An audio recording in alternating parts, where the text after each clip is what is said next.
Hello everyone, ನಾನು ಇವತ್ತು pepper chicken ಮಾಡ್ತಾಯಿದ್ದೀನಿ. ನಾನು ಬಂದು 1.5 kg ಚಿಕನ್ ತೊಗೊಂಡಿದ್ದೀನಿ ಪೆಪ್ಪರ್ ಫ್ರೈನ ಮಾಡೋದಕ್ಕೆ. ನೋಡೋಣ ಬನ್ನಿ ಹೇಗೆ ಮಾಡೋದಂತ. ಮೊದಲಿಗೆ ಒಂದು ಬಾಣಲಿನ ಸ್ಟವ್ ಮೇಲೆ ಇಟ್ಕೊಂಡು ಅದು ಬಿಸಿ ಆದ ನಂತರ ಅದಕ್ಕೆ 2 ಸ್ಪೂನ್ ಮೆಣಸು, 2 ಸ್ಪೂನ್ ಜೀರಿಗೆ, 3/4 ಸ್ಪೂನ್ ಸೋಂಪು, ಹಾಗೆ 2 ಸ್ಪೂನ್ ಧನಿಯಾ.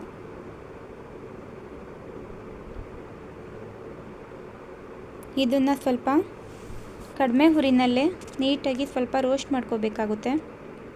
ಸ್ವಲ್ಪ ತಣ್ಣಗಾದ ನಂತರ ಇದನ್ನು ಮಿಕ್ಸಿನಲ್ಲಿ ರುಬ್ಬೋದಕ್ಕಿಂತ ಈ ಥರ ಕುಟ್ಟಣಿಗೆಯಲ್ಲಿ ಕುಟ್ಟಿ ಮಾಡೋದ್ರಿಂದ ಟೇಸ್ಟ್ ತುಂಬಾ ಚೆನ್ನಾಗಿ ಬರುತ್ತೆ. ಹಾಗೆ ಸ್ವಲ್ಪ ಒಂದು ಬಾಣಲಿ ಇಟ್ಕೊಂಡು ಅದಕ್ಕೆ ಸ್ವಲ್ಪ ಎಣ್ಣೆ ಹಾಕ್ಕೊಬೇಕು. ಎಣ್ಣೆ ಸ್ವಲ್ಪ ಜಾಸ್ತಿನೇ ಹಾಕ್ಕೋಬೇಕು. ನಾನು ಸಿಪ್ಪೆ ಸಮೇತ ಬೆಳ್ಳುಳ್ಳಿನ ಕೆಚ್ಕೊಂಡು ಇಟ್ಕೊಂಡಿರ್ತೀನಿ, ಅದನ್ನು ಇದಕ್ಕೆ ಆ್ಯಡ್ ಮಾಡ್ಕೊಳ್ತಾ ಇದ್ದೀನಿ. ಸಿಪ್ಪೆ ಸಮೇತನೇ ಹಾಕ್ಕೊಳ್ಳಿ, ಇಲ್ಲ ಅಂತ ಅಂದರೆ ಟೇಸ್ಟ್ ಚೆನ್ನಾಗಿ ಬರೋದಿಲ್ಲ. ಸಿಪ್ಪೆ ತೆಗೆದು ಹಾಕ್ಕೊಂಡ್ರೆ ಸಿಪ್ಪೆ ಸಮೇತ ಹಾಕೋದ್ರಿಂದ ಟೇಸ್ಟ್ ತುಂಬಾ ಚೆನ್ನಾಗಿ ಬರುತ್ತೆ.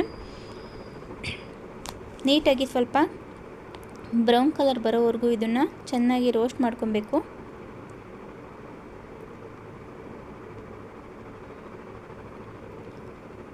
ನಂತರ ಇದನ್ನು ಸ್ವಲ್ಪ ಅರ್ಧ ಎತ್ತಿಟ್ಕೊಬೇಕು, ಇನ್ನು ಅರ್ಧ ಸ್ವಲ್ಪ ಅಲ್ಲೇ ಬಿಡಬೇಕು. ಹಾಗೆ ಇದಕ್ಕೆ ನಾನು ಕರಿಬೇವು ಸೊಪ್ಪನ್ನು ಆ್ಯಡ್ ಮಾಡ್ಕೊಳ್ತೀನಿ. ಇದನ್ನು ಹಾಗೆ ಸ್ವಲ್ಪ ರೋಸ್ಟ್ ಮಾಡಿಕೊಂಡು ಅರ್ಧ ಎತ್ತಿಟ್ಕೊಬೇಕು, ಹಾಗೆ ಅರ್ಧ ಅದರಲ್ಲೇ ಬಿಡಬೇಕು.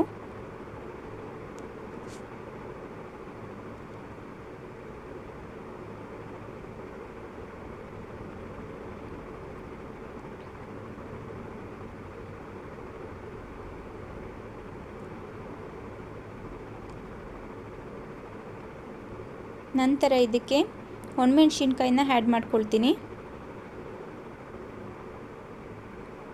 ಒಣಮೆಣ್ಸಿನ್ಕಾಯಿನ ನೀವು ನೋಡಿಕೊಂಡು ಆ್ಯಡ್ ಮಾಡ್ಕೊಳ್ಳಿ, ಯಾಕೆ ಅಂದರೆ ನಾವು ಮುಂಚೆಗೇ ಮೆಣಸನ್ನು ಆ್ಯಡ್ ಮಾಡ್ಕೊಂಡಿರೋದ್ರಿಂದ ಸ್ವಲ್ಪ ಖಾರ ಜಾಸ್ತಿನೇ ಇರುತ್ತೆ. ಅದಕ್ಕೆ ಸ್ವಲ್ಪ ನಿಮಗೆ ಖಾರ ಜಾಸ್ತಿ ಬೇಕು ಅಂದರೆ ಜಾಸ್ತಿನೇ ಹಾಕ್ಕೊಳ್ಳಿ, ಇಲ್ಲ ಸ್ವಲ್ಪ ಬೇಕಂದರೆ ಸ್ವಲ್ಪ ಕಡಿಮೆನೇ ಮೆಣಸಿನ್ಕಾಯಿನ ಆ್ಯಡ್ ಮಾಡ್ಕೊಳ್ಳಿ. ಹಾಗೆ ಇದನ್ನು ರೋಸ್ಟ್ ಆದಮೇಲೆ ಸ್ವಲ್ಪ ಅರ್ಧ ಎತ್ತಿಟ್ಕೊಂಡು ಇನ್ನರ್ಧ ಅಲ್ಲೇ ಬಿಟ್ಬಿಡಿ.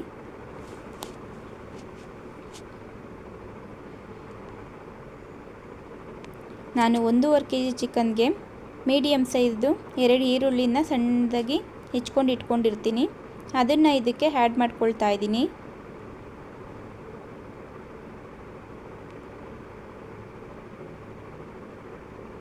ಬ್ರೌನ್ ಕಲರ್ ಬರೋವರೆಗೂ ಸ್ವಲ್ಪ ನೀಟಾಗಿ ಇದನ್ನು ರೋಸ್ಟ್ ಮಾಡ್ಕೊಳ್ಳಿ.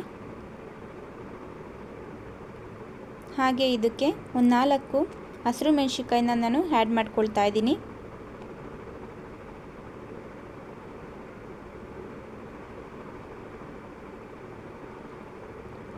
ಹಾಗೆ ಇದಕ್ಕೆ 2 ಸ್ಪೂನ್ ಶುಂಠಿ ಬೆಳ್ಳುಳ್ಳಿ ಪೇಸ್ಟನ್ನು ಆ್ಯಡ್ ಮಾಡ್ಕೊಳ್ತಾ ಇದ್ದೀನಿ.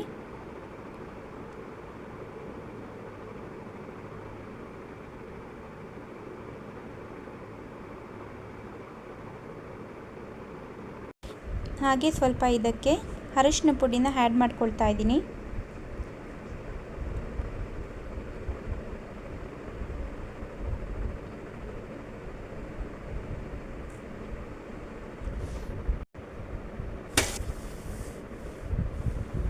ಇದಾದ ನಂತರ ಇದಕ್ಕೆ ನಾನು ಚಿಕನ್ನ ಆ್ಯಡ್ ಮಾಡ್ಕೊಳ್ತಾ ಇದ್ದೀನಿ.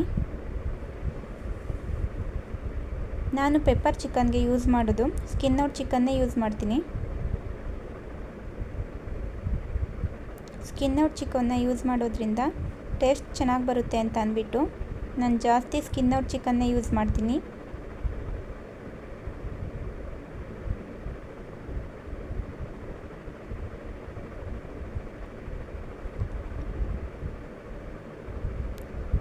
ಹಾಗೆ ಇದಕ್ಕೆ ರುಚಿಗೆ ತಕ್ಕಷ್ಟು ಉಪ್ಪನ್ನು ಆ್ಯಡ್ ಮಾಡ್ಕೊಳ್ಬೇಕು. ನಂತರ ಇದನ್ನು ನೀಟಾಗಿ ಮಿಕ್ಸ್ ಮಾಡ್ಕೊಬೇಕಾಗುತ್ತೆ.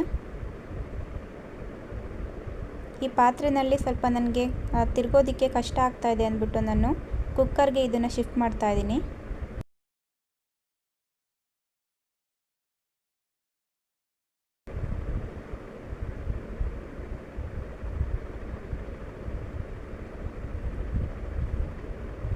ಸ್ವಲ್ಪ ನೀರನ್ನು ಆ್ಯಡ್ ಮಾಡಿಬಿಟ್ಟು ಸ್ವಲ್ಪ ಬೇಯೋಕ್ಕೆ ಅಂತ ಬಿಟ್ಬಿಡಿ. ಜಾಸ್ತಿ ನೀರನ್ನು ಹಾಕಕ್ಕೆ ಹೋಗ್ಬಿಡಿ, ಯಾಕೆಂದರೆ ಚಿಕನ್ ಸ್ವಲ್ಪ ನೀರು ಬಿಡೋದ್ರಿಂದ ಸ್ವಲ್ಪ ನೀರನ್ನು ಹಾಕಿ ಅದನ್ನು ಬೇಯಕ್ಕೆ ಬಿಟ್ಬಿಡಿ. ಹಾಗೆ ಇದು ನೋಡಿ ಅರ್ಧ ಭಾಗ ಇದು ಬೆಂದಿದೆ,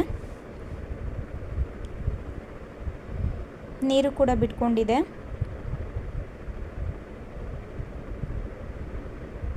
ಈಗ ಇದಕ್ಕೆ ನಾವು ಆಗಲೇ ಕೆಚ್ಕೊಂಡು ಇಟ್ಕೊಂಡಿರೋವಂಥ ಮಸಾಲನ ಇದಕ್ಕೆ ಆ್ಯಡ್ ಮಾಡ್ಕೊಳ್ಬೇಕು.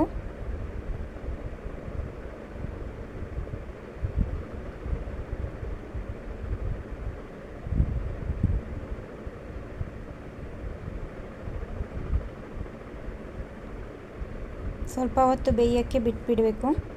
ಸ್ವಲ್ಪ ಬೆಂದಾಗಿದ ನಂತರ ಇದಕ್ಕೆ ಸ್ವಲ್ಪ ಪೆಪ್ಪರ್ ಪೌಡ್ರನ್ನ ನಾನು ಆ್ಯಡ್ ಮಾಡ್ಕೊಳ್ತಾ ಇದ್ದೀನಿ. ನಿಮಗೆ ಬೇಕು ಅಂತ ಅಂದರೆ ನೀವು ಆ್ಯಡ್ ಮಾಡ್ಕೊಬೋದು, ಇಲ್ಲಾಂದರೆ ಸ್ಕಿಪ್ ಮಾಡ್ಬೋದು. ನನಗೆ ಸ್ವಲ್ಪ ಇನ್ನೂ ಖಾರ ಬೇಕು ಅನ್ನಿಸ್ತು, ಅದಕ್ಕೆ ನಾನು ಸ್ವಲ್ಪ ಪೆಪ್ಪರ್ನ ಪೌಡರ್ನ ಹಾಕ್ಕೊಳ್ತಾ ಇದ್ದೀನಿ. ಹಾಗೆ ಇದಕ್ಕೆ ನಾನು ಸೋಯಾ ಸಾಸ್ನ ಕೂಡ ಆ್ಯಡ್ ಮಾಡ್ಕೊಳ್ತಾ ಇದ್ದೀನಿ. ನಿಮ್ಮ ಹತ್ರ ಸೋಯಾ ಸಾಸ್ ಇಲ್ಲ ಅಂತಂದರೆ ನಿಂಬೆ ಹುಳಿನ ಆ್ಯಡ್ ಮಾಡ್ಕೊಬೋದು. ಆದರೆ ಸೋಯಾ ಸಾಸ್ ಹಾಕೋದ್ರಿಂದ ಟೇಸ್ಟ್ ತುಂಬ ಚೆನ್ನಾಗಿ ಬರುತ್ತೆ ಅಂದ್ಬಿಟ್ಟು ನಾನು ಸೋಯಾ ಸಾಸ್ನ ಆ್ಯಡ್ ಮಾಡ್ಕೊಳ್ತಾ ಇದ್ದೀನಿ. ನಂತರ ಇದಕ್ಕೆ ನಾವು ಆಗಲೇ ಎಣ್ಣೆಯಲ್ಲಿ ರೋಸ್ಟ್ ಮಾಡ್ಕೊಂಡು ಇಟ್ಕೊಂಡಿರುವಂಥ ಬೆಳ್ಳುಳ್ಳಿ, ಕರಿಬೇವು, ಒಣಮೆಣ್ಸಿನ್ಕಾಯಿನ ಆ್ಯಡ್ ಮಾಡ್ಕೊಬೇಕು. ಆ್ಯಡ್ ಮಾಡಿಕೊಂಡು ಸ್ವಲ್ಪ ನೀಟಾಗಿ ಅದನ್ನು ತಿರುಗ್ಕೊಬೇಕಾಗುತ್ತೆ.